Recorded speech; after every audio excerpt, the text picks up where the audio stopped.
You know, Harvey would talk to me about women that he'd had affairs with. I didn't necessarily believe them, quite honestly, because to believe them would be to believe kind of the worst of some actresses who were friends of mine. I knew he was an you know? I mean, he was proud of that. George Clooney and Matt Damon now coming to terms with the disturbing allegations of abuse by their former mentor, Harvey Weinstein. You had to spend about 5 minutes with him to know that he was a bully, he was intimidating. In the 90s, it was Harvey Weinstein and his company Miramax that helped launch both men into superstardom. I said do what I do, I said do what I say. For George, it would be the 1996 film From Dusk Till Dawn. Yeah, but at least I won't be unoriginal. And for Matt, Good Will Hunting would mark the start of multiple collaborations with the now disgraced producer. He bought Good Will Hunting and we shot it in '97. And I did 5 movies in quick succession. He signed me up for a 3-picture deal. And I didn't work with him again after that. But I was there kind of that was the height of his power. And that was his legend. That was his whole kind of MO. Like you know, could you survive a meeting with Harvey? Could you stand up for yourself? And the people who worked for him were like, you know, I'm coming here to make good movies. Miramax was the place, really the place that was making great stuff in the 90s. This level of criminal sexual predation is not something that I ever thought was going on. Absolutely not. I knew the story about Gwyneth from Ben because he was with her after Brad, but I was working with Gwyneth, with Harvey, you know, on Ripley. Tom Ripley. Tom Ripley? We were at Princeton together. I never talked to Gwyneth about it. Ben told me, but I knew that they had come to whatever agreement or understanding that they had come to. She had handled it, and she was, you know, the first lady of Miramax, and he treated her incredibly respectfully, always. The idea that this predator, this assaulter, was out there silencing women, it's beyond infuriating. And the fact that the story is coming out now, and the more it comes out, I want to know all of it. The accusations have only multiplied. The hashtag #MeToo showing just how widespread the problem of sexual assault is. Many A-listers joining the choir of women now sharing their own stories. Quentin Tarantino, another big director, come forward and said, we've heard these things, we've never seen it, never saw anything that... He didn't do it out in the open. Yeah. If there was ever an event or something that I was at in public with Harvey, and he was doing this kind of thing, and there's some woman who was somehow assaulted, and I somehow missed it, then I'm sorry. How do we change? What do you see as change? You're a powerful man in this business. There has to be a comeuppance for all of this, all of the people who are part of that chain.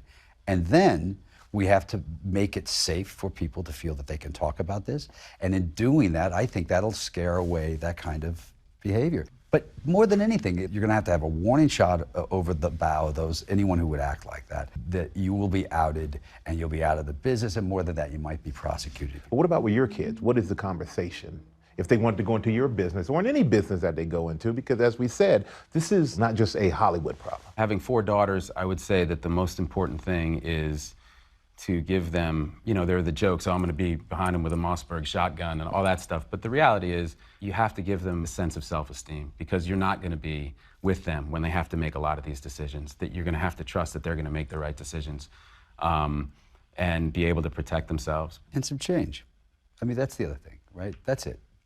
None of this matters at all unless it becomes impossible to happen. And we're all going to be complicit in that. We're all going to have to be responsible for that. And that's a conversation you're going to have with your kids, too, when my kids can talk. That's important. It's easy to see why George Clooney and Matt Damon have stayed friends for almost 20 years. With equal parts talent and charm, these guys share a deep bond both on and off the screen. Well, did you check the batteries? The duo first sharing the silver screen in the film Ocean's 11, followed by a handful of other collaborations. Aren't you a little old for that? But in their latest thriller, Suburbicon, the men embarking on new roles. George stepping behind the camera with Matt as his leading man. How is it to work with your friend when he's directing you? Does it challenge your friendship? Hang on, easy, steady. No. It's look, I've, you know, he's I don't want to talk about him like he's not here, but he is great. Act like he's not here. He is great at what he does. The film, a dark and twisted satire set in the summer of 1959. A racially charged plotline of an idyllic white community shaken to its core when a black family moves into the neighborhood. There's this lovely family that's just moved into the neighborhood that's getting blamed for everything. Meanwhile, you know, I'm like riding a bike down the street with blood, covered in blood, and everyone's like, look at that family over there. Yeah. You know? Looking the wrong way. Yeah, everyone's looking the wrong way. The distraction. Look over here with the real problems right there. And I'm looking at you now, man. You're in great shape. Yeah. You're ready to kick some butt. I looked at the movie. I said, man, you wanted a dad bod. You got it. I got a dad bod. Yeah. Yeah, you got dad bod. I was over 200 pounds, which is big for me. Like, that's He was big. big. It was funny because he just, like, not long before had done like a Bourne movie, and I'd seen like pictures of him. He was cut and like built and ripped. I was like, geez, I hope he doesn't show up like that. And he walked in like the Pillsbury Doughboy, and I was like, there we go. It's just me being a professional. Nowadays, it's their real-life role as fathers that consumes most of their time. Clooney is a new dad to twins Ella and Alexander. So you have twins. Dressing I have up. twins, just like you, man. But Man, they're what do you girls. do with twins? What do you I mean, do? They're You- like, one wakes the other one up. And here's the other thing. I want to get into this right now. Get This is into the it. important part. 3 days ago, we started them on a little thing called solid food. Oh. I've been diaper man. I'm like, no problem. Well, you know. And then you suddenly go, And then yesterday morning was a wake-up call, Yeah, man. oh, yeah, right. Wow, it was crazy. I And tell you're you like, what, though.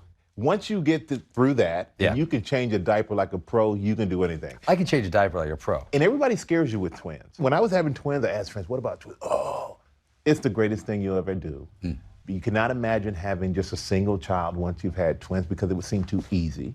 And then when people complain to you about having one baby, you'll just look at them and go, shut your mouth. There's nothing, but you got to do this for 3 years, George. Yeah. 3 years of I got- hardship I for a got it. lifetime of pleasure. I'm ready for it, man. Guaranteed. I got it. For Nightline, Congrats on Suburbicon. I Thanks. enjoyed it. I'm Michael Strahan in Los Angeles. Hi everyone, George Stephanopoulos here. Thanks for checking out the ABC News YouTube channel. If you'd like to get more videos, show highlights, and watch live event coverage, click on the right over here to subscribe to our channel, and don't forget to download the ABC News app for breaking news alerts. Thanks for watching.